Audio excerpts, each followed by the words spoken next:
D4 news देख रहे तमाम दोस्तों को दीपक भंडारी का नमस्कार। आज हम पहुंचे हैं अमृतसर के राजा सांची स्थित श्री गुरु रामदास इंटरनेशनल एयरपोर्ट पे, जहां हमारे साथ हैं एयरपोर्ट के डायरेक्टर विपिन कांत सेठ। इनसे बात करेंगे विभिन्न मुद्दों को लेकर।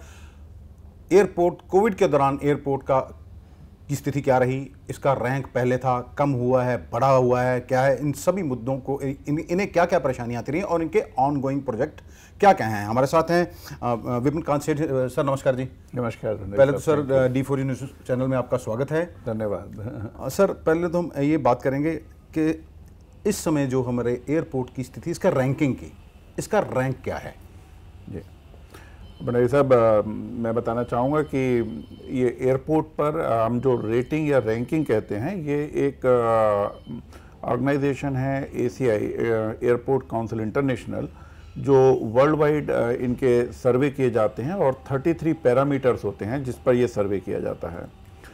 और एयरपोर्ट्स को डिफरेंट कैटेगरी में रखा जाता है, जिसमें मेनली पैसेंजर की जो फुटफॉल होता है उसके हिसाब से कैटेगरी बनाई जाती है। अमृतसर एयरपोर्ट क्योंकि 2 मिलियन से 5 मिलियन की कैटेगरी में आता है और ये सर्वे हर 3 महीने में एक बार किया जाता है, क्वार्टरली एक सर्वे होता है।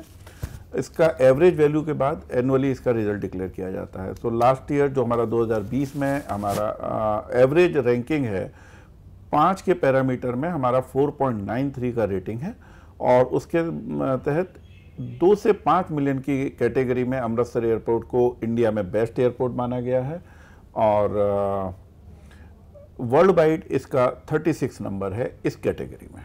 मतलब हमारे ये सौभाग्य की बात है कि अमृतसर नंबर 1 पे है ऑल ओवर इंडिया। जी हाँ, आप बिल्कुल ये कह सकते हैं। ये सबके लिए ही बड़ा ही प्राउड फीलिंग्स हैं एंड मोमेंट्स हैं और इसके लिए जो पूरी टीम एयरपोर्ट पे काम कर रही है, airport authority of India, airlines, custom, immigration, ये सभी लोग, कंसेशनर्स, इन सब का बहुत बहुत योगदान है। क्योंकि जो पैरामीटर्स मैंने आपको बताया 33, इसमें सभी का कुछ ना कुछ रोल होता है। उनकी कर्टसी देखी जाती है स्टाफ के साथ, वैल्यू फॉर मनी देखा जाता है, इन सबको मिला के ये सर्वे किया जाता है। अच्छा, पहले यहाँ पर फ्लाइट्स कितनी थी और अब कितनी हैं? जी, पहले से आपका मतलब है शायद कोविड से पहले? जी। कोविड से पहले इस एयरपोर्ट पर एक काफ़ी अच्छा पोटेंशियल था फ्लाइट्स को लेके, जो और 20% to 22% की रेट से पैसेंजर फुटफॉल बढ़ रहा था। जो हमारा लास्ट रिकॉर्ड किया गया था लॉकडाउन से पहले 2019 के एवरेज में, उसमें कुछ 30 फ्लाइट डेली ऑपरेट हो रही थी, जिसमें 24-25 डोमेस्टिक थी और एवरेज किसी दिन फ्लाइट वीकली हमारी फ्रीक्वेंसी होती है इंटरनेशनल फ्लाइट्स की। सो एवरेज अगर हम डेली आउट करें तो 5 से 6 फ्लाइट इंटरनेशनल फ्लाइट्स भी हुआ करती थी। पोस्ट कोविड इंटरनेशनल फ्लाइट्स तो क्योंकि अभी भी schedule flights government of India के डायरेक्शन के हिसाब से, डायरेक्टिव से बंद हैं, लेकिन हमारे पास जो एयर बबल और वंदे भारत मिशन के जो फ्लाइट्स हैं, जो गवर्नमेंट ऑफ इंडिया की डायरेक्टिव्स के तहत चार्टर्ड फ्लाइट के तौर पर आ रही हैं और अलाउड हैं, उसमें हम 3 से 4 डेली इंटरनेशनल फ्लाइट्स को आज भी अकोमोडेट कर रहे हैं और डोमेस्टिक फ़्लाइट्स हमारी वीकली, अगर हम उसको फर्दर एवरेज आउट करते हैं डेली, तो 19 से 20 फ्लाइट डेली डोमेस्टिक चल रही हैं। अच्छा, आपने बताया कि हम पहले स्थान पर आ गए हैं। हमने इससे पहले कितने पर थे और कितने का जंप किया है? पहले हम जो वर्ल्ड वाइड थे वो कुछ 70 प्लस में थे और अभी हम 36 नंबर हैं वर्ल्ड वाइड में। और जो इंडिया की जो रेटिंग होती है वो पहले 5 को बताया जाता है, उसमें नहीं थे हम, तो अब हम पहले नंबर पर हैं। ये हमारे लिए गर्व की बात है। तो सर हम अगर बात करें हम, तो कितने चार्टर्ड विमान यहाँ पर एक साल में आते हैं और उसके लिए क्या क्या प्रोसीजर अडॉप्ट करना पड़ता है? देखिए, चार्टर्ड विमान तो एक स्पेशल क्लियरेंस होती है। 2 तरह से फ्लाइट्स ऑपरेट होती हैं, शेड्यूल और नॉन शेड्यूल। शेड्यूल जिनका एक DGCA से एक पूरे 6 महीने की क्लियरेंस ले ली जाती है और उनके डेज फिक्स होते हैं वीक में किस किस दिन आएंगे। इसके अलावा रिक्वायरमेंट के हिसाब से चार्टर्ड फ्लाइट आती हैं और उनकी क्लियरेंसेस जो ली जाती हैं वो अलग प्रोसीजर होता है और बट उनको सारी क्लियरेंसेस की ज़रूरत होती है और ये कुछ दिनों पहले ही इंटीमेट किया जाता है कि ये क्लियरेंस मिल गई है। चार्टर्ड फ्लाइट, अभी इंटरनेशनल फ्लाइट जितनी भी हमारी चल रही हैं वो उसमें चार्टर्ड फ्लाइट ही आती हैं काफ़ी, और वंदे भारत और एयर बबल में भी आ रही हैं स्कीम में, जो गवर्नमेंट की स्कीम है। बाकी चार्टर्ड मीन्स अगर किसी पार्टी ने कुछ पर्टिकुलर पर्सनल लेवल पर आना है तो वो आती है, बट उनकी फ्रीक्वेंसी अमृतसर में ठीक ही रहता है, बहुत ज़्यादा नहीं है। साल का टोटल कैलकुलेट करना हम लोग उसका रिकॉर्ड रखते नहीं हैं, लेकिन महीने में 1 या 2 आता है सब चार्ट फ्लाइट। हमारे पास फिलहाल एयरक्राफ्ट की क्या व्यवस्था है और फ्यूचर में इसका क्या करने जा रहे हैं? जी, जो पार्किंग स्टैंड्स हैं अमृतसर एयरपोर्ट पर, जो प्रेजेंटली हमारे पास 14 पार्किंग स्टैंड्स हैं बड़े एयरक्राफ्ट को खड़ी करने के लिए, एयरबस और उससे बड़े एयरक्राफ्ट के लिए। और एक नए प्रोजेक्ट के तहत इसमें एक एप्रन एरिया और डेवलप किया जा रहा है, जिसमें 10 नए पार्किंग स्टैंड्स और आ रहे हैं। प्रेजेंटली अभी हमारे पास 4 एरोब्रिज हैं, और नए जो पार्किंग स्टैंड्स आएंगे उसमें भी 4 स्टैंड्स पर एरोब्रिज की सुविधा और दी जा रही है। देखिए, बहुत मेहनत की आपकी पूरी टीम ने 1 नंबर पर आने के लिए। अब व्यवस्था चल रही है, सरकार खासकर अमृतसर के इस एयरपोर्ट को निजी हाथों में सौंपने जा रही है। जी बिल्कुल ठीक कह रहे हैं आप। उसका क्या असर पड़ेगा? तो क्या आपको लगता नहीं कि ऐसा ठीक नहीं है कि बना बनाया पूरा इंफ्रास्ट्रक्चर बना पड़ा है तो उसको किसी को किराए पर देना? नहीं, ये गवर्नमेंट ऑफ इंडिया की पॉलिसी है और हम सब इसका सम्मान करते हैं, और ये उनका एक आगे का सोच है और एयरपोर्ट्स को डेवलप किया जाना है। इसके लिए हाँ, मैं ये ज़रूर बताना चाहूँगा कि अमृतसर एयरपोर्ट PPP मॉड्यूल जो है प्राइवेट पब्लिक पार्टनरशिप के उसमें है, और ये प्राइवेटाइजेशन के अंदर है। अच्छा, एक लोग भी जानना चाहते हैं कि क्या उसमें पक्के तौर पर PPP मोड पे दे दिया जाएगा या उनको कुछ सालों के लिए दिया जाएगा? ये कुछ पर्टिकुलर ईयर्स की लीज ही किया जाता है, जहाँ तक मैं जानता हूँ। उसमें ये सब जब टेंडर किया जाता है तो उसमें टेंडर टर्म्स एंड कंडीशन बड़ी क्लियरली डिफाइंड होती हैं। तो आपके पास कुछ ऐसी गाइडलाइंस आई हैं गवर्नमेंट ऑफ इंडिया की भी, कब से ये जा रहा है निजी हाथों में चला जाएगा?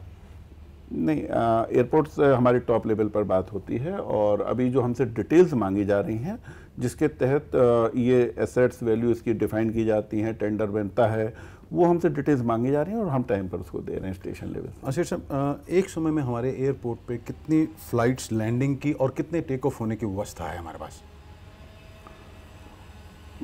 एक टाइम पर देखिए हमारे पास रनवे स्ट्रिप 1 है, और एक रनवे पर आज भी जो हमारे रूल्स हैं जिसके तहत हम लैंडिंग और परमिशन देते हैं, अगर एक फ़्लाइट एक ही टाइम पर रनवे पर रह सकती है तो single landing and single take off होता है। लेकिन एक टर्म होता है रनवे ऑक्यूपेंसी, या उसके बेस पर मतलब एक एयरक्राफ्ट रनवे को कितनी देर में खाली करता है लैंड करने के बाद, और टेक ऑफ करने के लिए रनवे पर एंटर होने से टेक ऑफ करने तक कितना टाइम लेता है। Based on that runway occupancy एक वर्ड आता है, कितनी देर उसने ऑक्यूपाई किया, उसकी कैलकुलेशन से हम रनवे की कैपेसिटी निकालते हैं कि एक बार में हम रनवे पर कितनी देर में, 1 घंटे में हम मूवमेंट्स ले सकते हैं।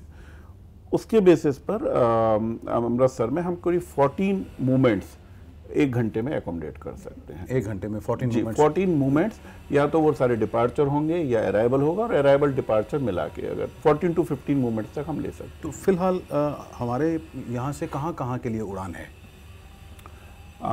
जैसा मैंने बताया कि पोस्ट कोविड अभी इंटरनेशनल शेड्यूल फ्लाइट्स बंद हैं, तो जो हमारे पास फिर भी एयर बबल और वंदे भारत मिशन में जो फ्लाइटें आ रही हैं वो मेनली मिडिल ईस्ट से आ रही हैं। शारजहाँ, दुबई, इटली से, यूरोप से भी है एक फ़्लाइट हमारी, कुछ वीक में आते हैं। डोमेस्टिक फ़्लाइट में mainly we are connected with Delhi, Mumbai, और इसके अलावा पटना, जयपुर, श्रीनगर, कोलकाता, ये हमारे पास। तो कोविड में हमारा परसेंटेज पैसेंजर्स का बढ़ा है कि कम हुआ है? सर्टेनली एविएशन इंडस्ट्री को एक बहुत बड़ा जोड़ था जो ऑनगोइंग पेंडेमिक के टाइम पर, और पोस्ट कोविड तो हमारा पैसेंजर फुटफॉल कम हुआ है अगर हम कंपेयर करें प्री कोविड से, but certainly the trends are on higher side and we are recovering very fast and touching almost 70% of our pre-COVID number in passenger footfall. अच्छा, एक समय था कि अमृतसर का एयरपोर्ट घाटे में था, बहुत इसकी चर्चा भी होती रही, तो हमारी अब क्या स्थिति है?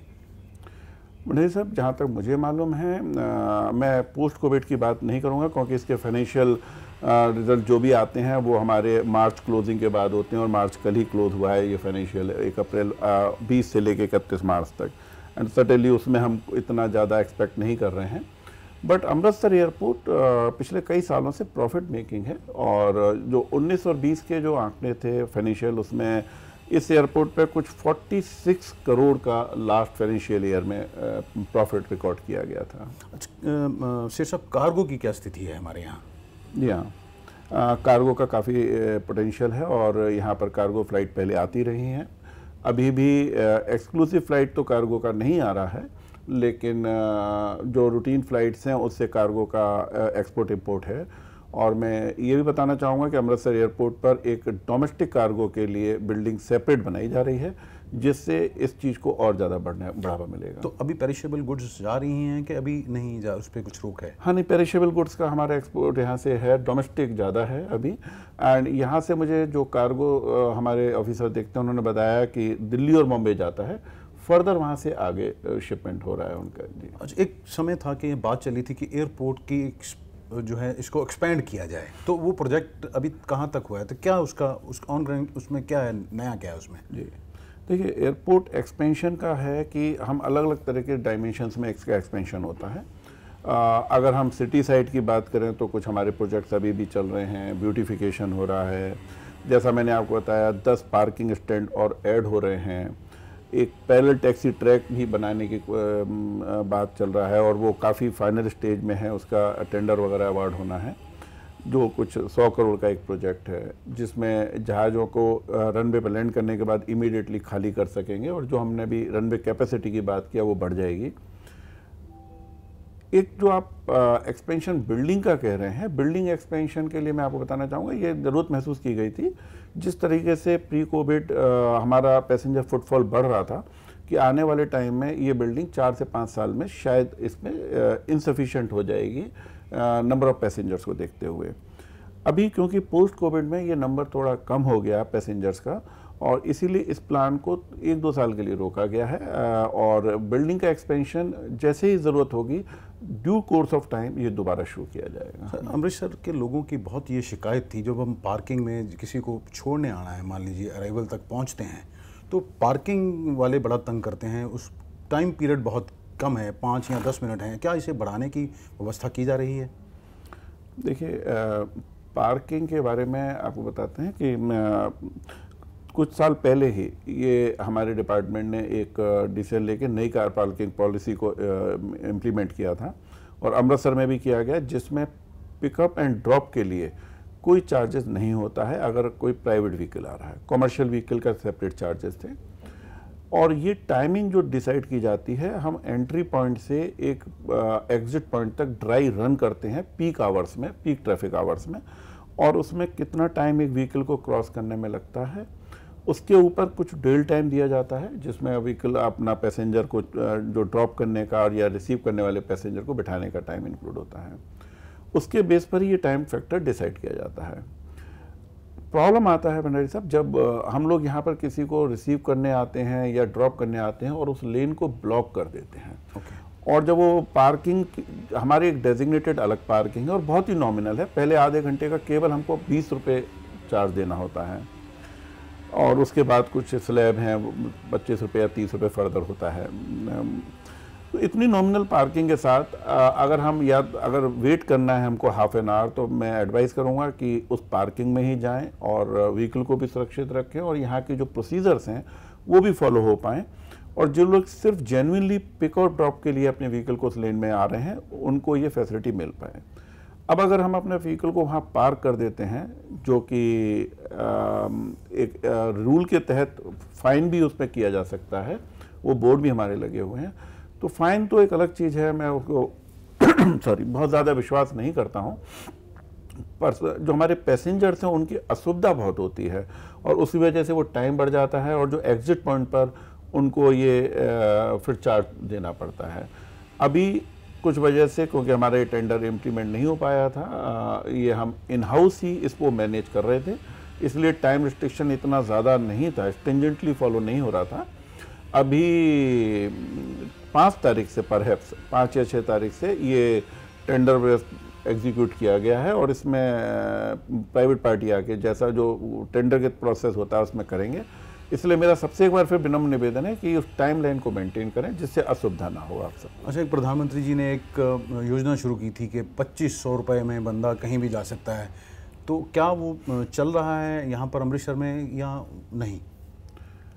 जी हाँ, मुझे लगता है आप शायद RCS की फ्लाइट के जो रीजनल कनेक्टिविटी स्कीम है उड़ान उसकी बात कर रहे हैं, जो डोमेस्टिक था। जी। और ये फिर अगेन बहुत गर्व की बात है कि अमृतसर एयरपोर्ट जो भी गवर्नमेंट की पॉलिसीज़ रही हैं या हमारे ऑनरेबल प्राइम मिनिस्टर साहब का सपना रहा है उसमें हमने बढ़ चढ़ कर ही काम किया है। और आज हमारे यहाँ से कुछ फ्लाइटें उस उड़ान और RCS स्कीम के तहत चल रही हैं, जिसमें हम अमृतसर से जयपुर कनेक्ट कर रहे हैं और पटना है, श्रीनगर है, ये फ़्लाइटें अभी भी वहाँ पर हैं। तो कुछ फ़्लाइटें और यहाँ से हैं कमिंग डेज़ में चलेंगी, और क्या कारण है अगर चल रही हैं तो किस वजह से उन्हें बढ़ाया जा रहा है? जी हाँ, पैसेंजर का फुटफॉल देखते हुए यहाँ पर, और अभी क्योंकि मैंने बताया कि ट्रेंड काफ़ी इंक्रीजिंग है, काफ़ी एनकरेजिंग ट्रेंड है, कुछ और फ्लाइटों के भी यहाँ जुड़ने की आशा है और भविष्य में जल्दी ही हम एक नए एयरलाइंस को भी देखेंगे। गो एयर का यहाँ पे काफ़ी प्रपोजल है और वो अपनी फ़्लाइट यहाँ अमृतसर एयरपोर्ट से पहली बार जल्दी ही शुरू करेंगे, ऐसा मुझे विश्वास है। और हम लोगों की बात गो एयर से चल रहा है। अच्छा साहब, एक इशू आया था RT-PCR टेस्ट का, उसे लेकर क्या कोई गाइडलाइंस नहीं है? कुछ लोगों को शायद ये भ्रम है कि हम USA से करवाते हैं तो फिर यहाँ पर टेस्ट होता है, या उनको ये शायद हॉल्ट होता है दोहा या कुछ अरबियन कंट्रीज़ में। वो क्या गाइडलाइंस हैं, ज़रा थोड़ा बता देंगे? बहुत अच्छा सवाल पूछा भट्टाचार्य साहब, क्योंकि ये मैं भी मैं आपसे कहना चाहूँगा और पब्लिक से निवेदन भी करना चाहूँगा। 22 फरवरी और 23 फरवरी की मिडनाइट से 12 बजे से, यानी अर्ली मॉर्निंग मिडनाइट 23 फरवरी से हम लोगों ने सभी एयरपोर्ट पर गवर्नमेंट ऑफ इंडिया और मिनिस्ट्री ऑफ हेल्थ के जो गाइडलाइंस हैं उसके तहत ये प्रैक्टिस की जा रही है, जिसमें mainly middle east, Europe, UK, Brazil और इस तरह से जहाँ से भी जो फ़्लाइटें आती हैं उन फ़्लाइटों के जो भी पैसेंजर हैं उनको सेल्फ पेड मॉलिक्यूलर टेस्ट कराया जा रहा है। CBNET भी होता है जो ट्रांजिट पैसेंजर्स के लिए हम कराते हैं, जिसकी रिपोर्ट हमें 3 घंटे में मिल जाती है, लेकिन वो कॉस्टली होता है। और इसकी कैपिंग की गई है कि जो पंजाब गवर्नमेंट के जो फीस है उससे ज़्यादा नहीं हो, उन्होंने डिसाइड किया हुआ है। बट ये देखते हुए कि CBNET काफ़ी महंगा है और लेकिन उसकी रिपोर्ट जल्दी आती है, हम केवल उसको ट्रांजिट पैसेंजर्स हैं जो मैंडेटरीली उनको करना है, 3 घंटे के अंदर उनको अगर फ़्लाइट पकड़नी है उनके लिए करते हैं। ये इसकी संख्या अमृतसर एयरपोर्ट पर बहुत कम है। लेकिन जो लोग इन जगह से आ रहे हैं उनको मैंडेटरीली RT-PCR टेस्ट यहाँ पे किया जा रहा है। उसकी सिर्फ सैम्पलिंग की जाती है एयरपोर्ट पर और उसके बाद उनको जाने के लिए अलाउ कर दिया जाता है। लेकिन एक सेल्फ डिक्लेरेशन फॉर्म होता है जिसमें जब वो लोग बोर्ड करते हैं तो खुद ही वो उसको सेल्फ डिक्लेयर करते हैं और एक्सेप्ट करते हैं कि जो हेल्थ प्रोटोकॉल्स हैं स्टेट के उसको वो फॉलो करेंगे। पंजाब गवर्नमेंट के जो अभी हेल्थ प्रोटोकॉल्स हैं उसमें इन जगह से आने वाले लोगों को और किसी भी इंटरनेशनल पैसेंजर को 14 डेज़ का होम क्वारंटाइन होना है। एयरपोर्ट पर उतरने के बाद हमारा जो दायित्व है जो उसके तहत हम उनको RT-PCR का सैम्पलिंग करके, स्टेट गवर्नमेंट से हमारा कोऑर्डिनेशन है। इस गाइडलाइंस को फॉलो करने से पहले भी हमने एक मीटिंग की थी और उनके साथ ये पूरी एक SOP बना के ही किया जा रहा है। जो हमारी पैथोलॉजिकल लैब हैं जो यहाँ पर कर रही हैं वो उसकी रिपोर्ट को 24 आवर्स के अंदर स्टेट गवर्नमेंट से शेयर करते हैं। अनफॉर्चुनेटली अगर कोई पॉजिटिव केस होता है तो जो हेल्थ प्रोटोकॉल्स हैं उसके हिसाब से स्टेट गवर्नमेंट उसको एक्शन करते हैं। अदरवाइज पैसेंजर को 14 डेज तक होम क्वारंटाइन रहना है। ये वो खुद सेल्फ डिक्लेयर करते हैं और सेल्फ डिक्लेरेशन के बाद अगर वो नहीं कर रहे हैं तो मैं इस पर कोई कमेंट नहीं करना चाहूँगा। ये UK से कहीं अरबियन कंट्री से, USA से जो हॉल्ट कुछ अरबन कंट्री से उन सब के लिए मैंडेटरी है। ये अगर फ्लाइट कहीं से भी आ रहे हैं पैसेंजर, क्योंकि ये आइडेंटिफाई करना बड़ा मुश्किल है कि ये ओरिजिनली कहाँ से उन्होंने अपनी फ़्लाइट शुरू किया था, लेकिन अगर वो अराइवल इन जगह से है, डिपार्चर होके अमृतसर एयरपोर्ट आ रहे हैं, जिसमें कि जैसा आपने कहा दोहा, दो मिडिल ईस्ट में आते हैं, या Sharjah, Middle East, UK, Brazil, Europe, इस तरीके की कंट्रीज़ कुछ डिफाइंड हैं। साउथ अफ्रीका, जी हाँ, और गाइडलाइंस हैं उसमें, मैंने आपके साथ शायद शेयर भी किया था। तो मेनली हमारी फ्लाइट मिडिल ईस्ट से आ रही हैं और यूरोप से कुछ इटली से आ रही हैं, इसलिए उन सबका ही हम RT-PCR कर रहे हैं। अच्छा, एक यहाँ पर शेर साहब इशू होता है, आइडेंटिटी कार्ड इशू कर दिया जाता है, फेक नौकरी देने का इशू हुआ था, शायद आपने वो पकड़ा था तो मामला पुलिस में भी गया था, उसके लिए आप कुछ मैसेज देना चाहें? देखिए, ये बड़ा हमारे जो यूथ है उसके साथ एक गलत चीज़ें हो रही हैं। एक अच्छी ऑर्गेनाइजेशन का नाम यूज़ करके उनको गुमराह किया जा रहा है और उनको बताया जाता है कि वो इस तरीके के एयरपोर्ट पर नौकरी दिला सकते हैं। मैं अपने ऑर्गेनाइजेशन की तरफ से, एयरपोर्ट अथॉरिटी ऑफ इंडिया की तरफ से ये बताना चाहूँगा कि कोई भी हमारे यहाँ जो नौकरी होती है या सर्विस के लिए इंडक्शन होता है, उसका advertisement airports authority of India की जो एक ऑफिशियल वेबसाइट है aai.aero, उसमें ही पब्लिश किए जाते हैं। और उसके बाद ये भी मान के चलिए कि अगर कोई भी आदमी इसके लिए आपसे एग्जामिनेशन के नाम पर या सिलेक्शन के बाद या सिलेक्शन से पहले कभी भी पैसे मांगते हैं तो वो फेक है, क्योंकि एयरपोर्ट अथॉरिटी ऑफ इंडिया में नौकरी के लिए किसी भी तरीके की पैसे की रिक्वायरमेंट नहीं होती है, ना ही डिमांड की जाती है। Only on merit basis. Only on merit basis होता है। उसके प्रोसीजर्स होते हैं, रिटन एग्जामिनेशन, इंटरव्यू, वो सब उनको वेबसाइट में हमारे यहाँ पब्लिश होते हैं और उसी को करें। और मुझे मालूम है कि इवन एयरलाइंस में भी और किसी भी अच्छी ऑर्गेनाइजेशन में कभी भी नौकरी से पहले या सिलेक्शन के बाद किसी भी तरीके के पैसे की डिमांड नहीं की जाती है। ये सब फेक हैं और चीटिंग है, इसलिए इससे बचें कृपया। तो आपके ऑनगोइंग प्रोजेक्ट कौन कौन से हैं, अगर आप शेयर करना चाहें? जी हाँ, जैसे अभी हमने इस बारे में बात किया ही था कि पहले टैक्सी ट्रैक पे हम लोग काम कर रहे हैं, जिससे हमारी रनवे ऑक्यूपेंसी कम हो जाएगा, रनवे की कैपेसिटी बढ़ जाएगी। उसके अलावा अभी हमारे पास एप्रन का भी काम चल रहा है जो जल्दी ही कंप्लीट होगा। डोमेस्टिक कार्गो बिल्डिंग बन रहा है जो मैंने बताया, और शायद जनवरी 22 में हम इसको ऑपरेशनल कर सकें। कुछ क्लियरेंसेस लेनी होती हैं, 3 महीने 4 महीने उसमें टाइम लगता है। सिविल वर्क भी जुलाई तक पूरा करने की कोशिश की जा रही है। इसके अलावा हमारी जो एयरपोर्ट की एंट्री है उसमें भी हमने कुछ अपने जो पॉलिसीज़ होती हैं अगेंस्ट द एडवर्टाइजमेंट, उसमें कुछ एजेंसीज़ को एडवर्टाइजमेंट की परमिशन दे के उनके विस्तृत प्लान को स्टडी करने के बाद उनको दिया है। और अगर आप देखेंगे तो कुछ चेंज आपको पाएंगे जब एयरपोर्ट के अंदर आप एंट्री करते हैं। और उसके बड़ा ये भी उसके पीछे मकसद है कि अगर आप एंट्री कर रहे हैं और आप एक अच्छी जगह से गुजर रहे हैं और एक सुंदर माहौल को आप देख रहे हैं अपने दोनों साइड, तो एंट्री करने से पहले ही आपका मूड अच्छा होता है। और आप इसी हिसाब से यहाँ पे स्टाफ को भी ट्रेन किया जाता है कि कर्टसी पूरी शो करें, जिससे कि किसी भी तरीके के हम अनवांटेड अनड्यू आर्गुमेंट से भी बचें। ये कुछ प्रोजेक्ट्स हैं और सिविल प्रोजेक्ट्स हैं।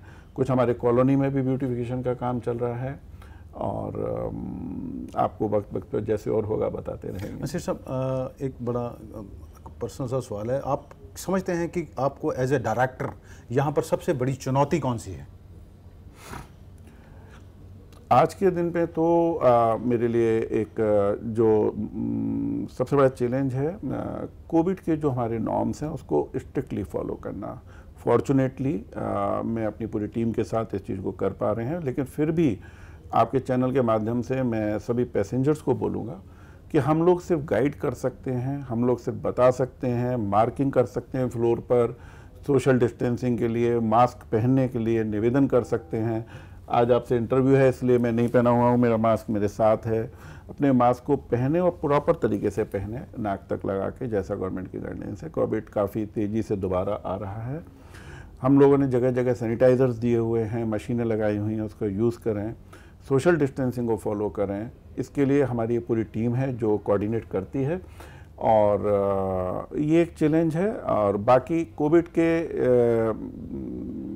दौरान जो कोविड तो चैलेंज पूरी दुनिया के लिए रहा, और इसके अलावा आप क्या समझते हैं? मैं वही बताना चाह रहा हूँ कि जो ऑनगोइंग टाइम है उसमें हम अपनी सारी पैसेंजर की सुविधाओं का ध्यान रखते हुए, कोविड के नॉर्म्स को फॉलो करते हुए, हाइजीन्स को मेंटेन करते हुए पैसेंजर का विश्वास जीत सकें और ज़्यादा से ज़्यादा फ़्लाइट्स को हम यहाँ से ऑपरेट करा सकें।